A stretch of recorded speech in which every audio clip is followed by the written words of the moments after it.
termino.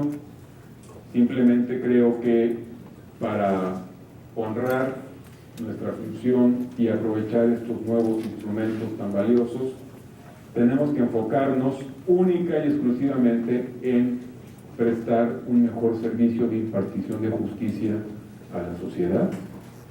Estos instrumentos no son para el lucimiento personal de ningún juez, y quien los ve así está muy equivocado.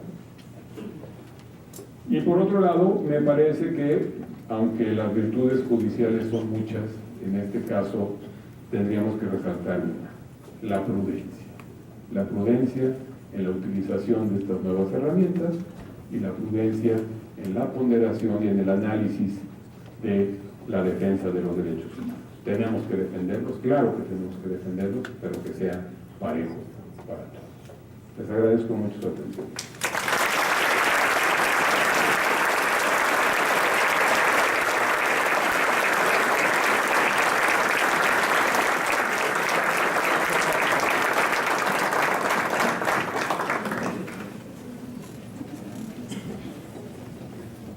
Muchas gracias, señor ministro, por la magna exposición del tema que nos acaba de impartir.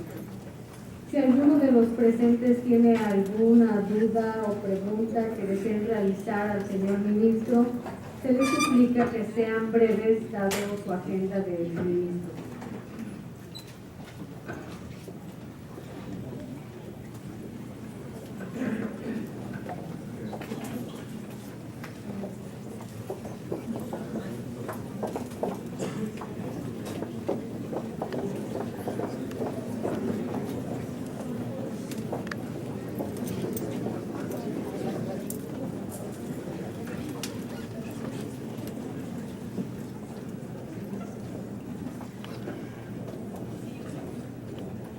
Sí, buenas tardes. Mi nombre es Nancy Correa y estoy interesada en el tema de alienación parental. ¿Cómo lo define la Suprema Corte de Justicia de la Nación? He encontrado varias tesis aisladas, tesis de jurisprudencia que la mencionan, pero ¿cómo está definida, sobre todo dentro del interés superior del menor? Gracias. Mire, en realidad la figura de la alienación parental, si bien estuvo regulada legalmente en el código del DF, solamente duró algunos años y luego fue derogada. Se ha hecho referencia a esta figura porque, sobre todo en los asuntos familiares, sobre todo en los casos de divorcio, de separación entre los padres, se ha advertido que muchas veces, en la gran mayoría de los casos, obviamente los pequeños son las víctimas de ese conflicto y en muchas ocasiones se utilizan entre los cónyuges a los hijos para atacarse mutuamente. Entonces, no tiene una definición legal hoy por hoy vigente. La Suprema Corte ha analizado algunos casos en donde se ha determinado que pudiera haber este síndrome de alienación parental, pero incluso en el ámbito de la psicología tampoco está definido claramente el propio síndrome. Entonces, es una figura muy compleja y muy cambiante, y va a ser muy difícil darle un concepto definido y único. Me parece que en cada caso hay que analizarlo. Desde luego hay muchos otros síndromes que pueden confundirse con el de alienación parental, incluso síndromes de abuso por parte de los padres en contra de los hijos, en fin, tienen muchos aspectos comunes.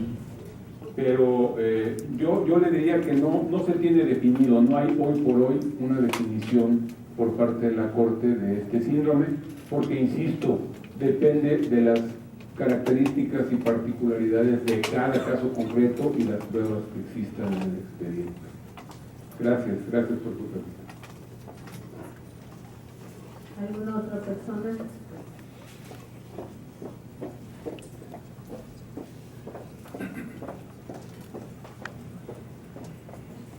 Muchas gracias, buenas tardes. Soy Mayela García, de la Fundación Justicia y Género. Quiero agradecer por este muy interesante evento y agradecer por la invitación que se nos ha hecho. Y me parece que han sido dos puntos muy oportunos que nos has traído a Veracruz. Creo que sin duda los vamos a retomar y los vamos a cobijar entre lo que puede ser una iniciativa legislativa en Veracruz en el tema de los matrimonios de personas del mismo sexo. Me parece fundamental que vayamos fortaleciendo las vías para eliminar todas las formas de discriminación contra distintos sujetos. Muchas gracias por esos puntos de vista. Y en relación al interés superior de la infancia, que también me parece sumamente relevante, agradezco mucho el ejemplo que nos has compartido, y quisiera decir que en las actuaciones que nosotros hemos monitoreado en un acercamiento y en un diálogo muy positivo que llevamos a cabo con el Poder Judicial en el Estado, como integrantes de la sociedad civil, quiero decir que hay mucha dificultad en la interpretación del interés superior del menor, y que muchas veces por carencias en el conocimiento o en fin, distintas causas, se interpreta de manera muy parcial. Voy a poner un ejemplo muy concretito.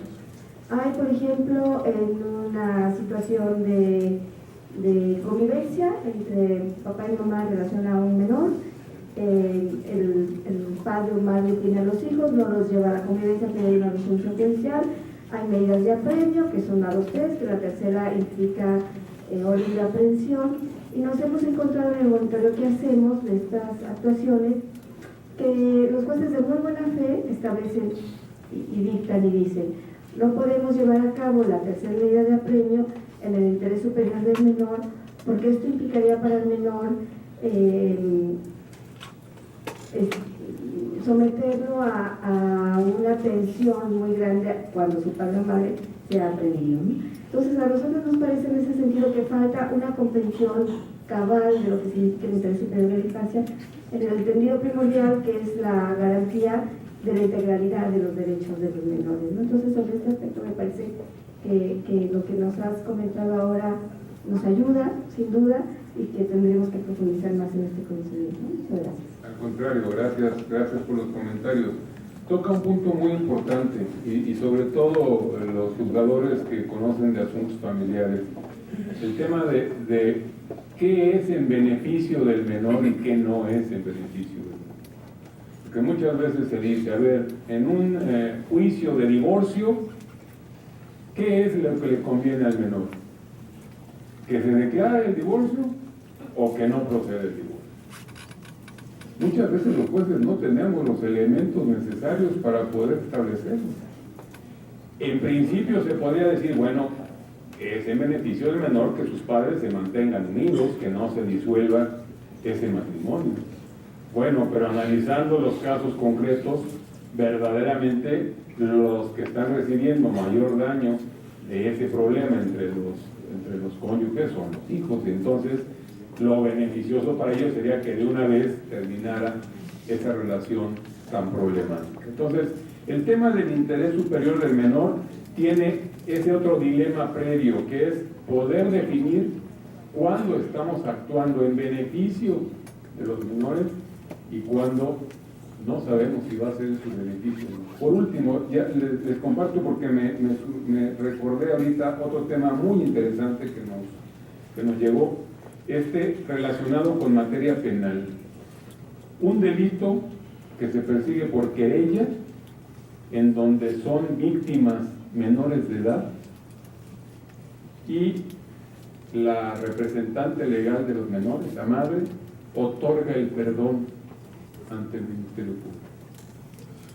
Y entonces ahí se alega en el interés superior del menor, es decir, a ver, un momentito, no se le puede dar efectos a ese perdón porque pues las víctimas son los niños, son los menores. Un tema muy complicado de abuso, en fin.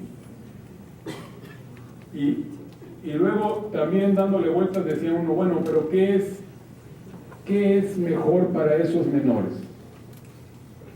Que se cierre ese capítulo, que se le otorgue el perdón a esa persona y que se olviden del incidente, o estar dentro del juicio sometidos a las pruebas y a las declaraciones y todo lo que tenga que enfrentarse para poder llegar a la conclusión del fin. Se decía, tal vez prejuzgando, ¿no? Es que esa mamá, ¿cómo se le ocurre ir a otorgar el perdón a ese delincuente? Y yo reflexionaba, bueno, es que a lo mejor ella pensó en beneficio de sus hijos, para cerrar ese capítulo, para cambiar por completo la página y olvidarse de eso. En fin, yo sé que esto es muy debatible y que genera muchas opiniones, pero bueno, va en ese mismo marco, ¿no? El primer punto es, ¿cómo sé yo, como juez, qué es lo que le beneficia a los menores? Y aquí vale la pena también, ya para terminar, estoy con toda intención consumiendo el tiempo de las preguntas, porque no es una que no me sé.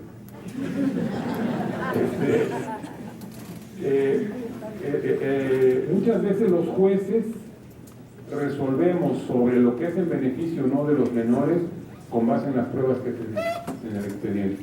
Y a veces, o muy frecuentemente, esas pruebas no son suficientes. Necesitamos más pruebas para poder tomar una decisión debidamente informada. Entonces ahí yo creo que el interés superior del menor justifica, como les decía yo, el recabar oficiosamente las pruebas que el juez estime necesarias para poder tomar una decisión informada y además responsable. Gracias por la pregunta. ¿Alguien más? Sería la última pregunta. Bueno, pues muy buena tarde, buenas noches, ministro. Nos da mucho gusto tenerte aquí. Y yo lo que quisiera hacer es una reflexión, porque creo que has sido muy puntual tú en hacer comentarios que tienen que ver con una nueva mirada que tienen que construir los juzgadores y las juzgadoras en este país.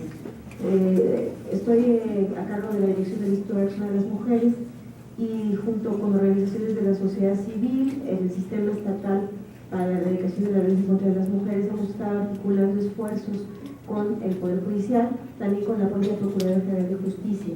Nos parece que debe haber un puente también entre la Procuraduría y el Poder Judicial en muchos de los asuntos que tienen que ver con estos criterios, con estos principios, y comentarte que en ese sentido creo que has puesto el dedo en la llaga, porque realmente eso es lo que estamos nosotros tratando también de transformar, no solamente desde la sociedad civil organizada, sino dentro de las instituciones del Estado. La responsabilidad, como bien dijimos, es de las autoridades. Este principio pro persona, este artículo primero, debe entenderse así. Tenemos que dejar esos prejuicios y esas resistencias también que muchas veces se tienen y que impiden que podamos caminar en este proceso.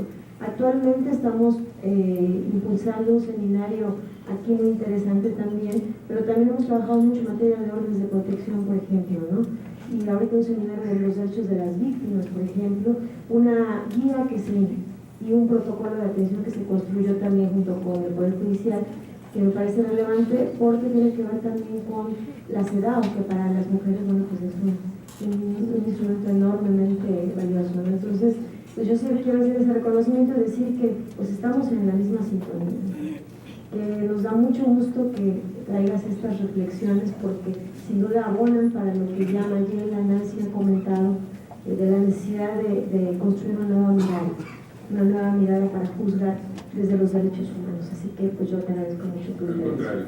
Gracias.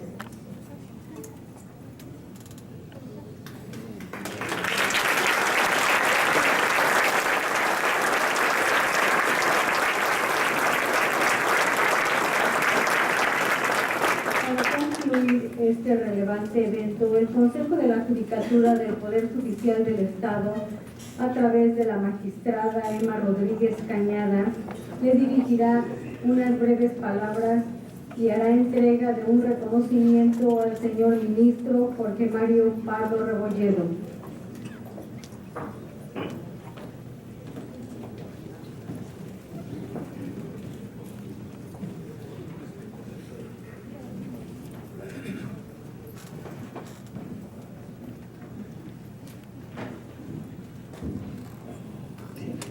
No, señor, me permito, si el ruego a ustedes me permitan leerles el texto de este reconocimiento.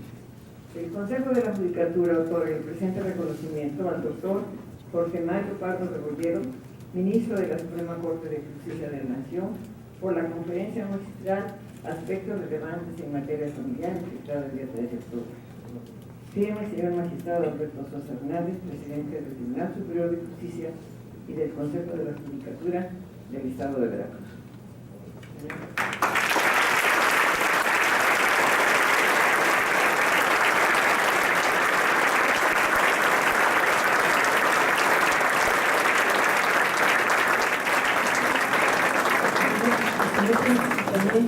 ¿Tiene alguien permitido que lo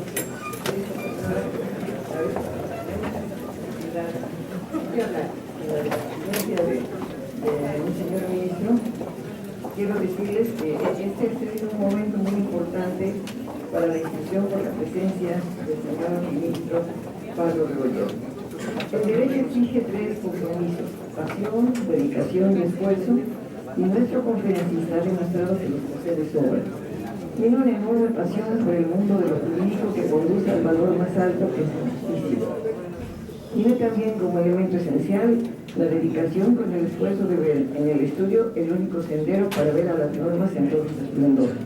Y el esfuerzo como una voluntad de poder, donde lo coloca toda la energía para hallar esta piedra filosofal que hemos invocado siempre, la justicia.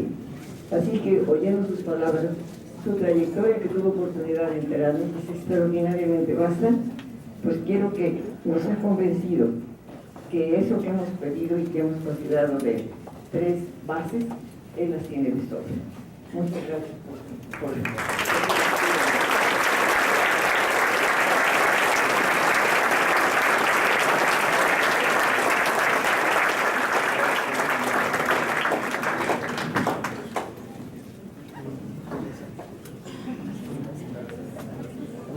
Muchas gracias por su asistencia.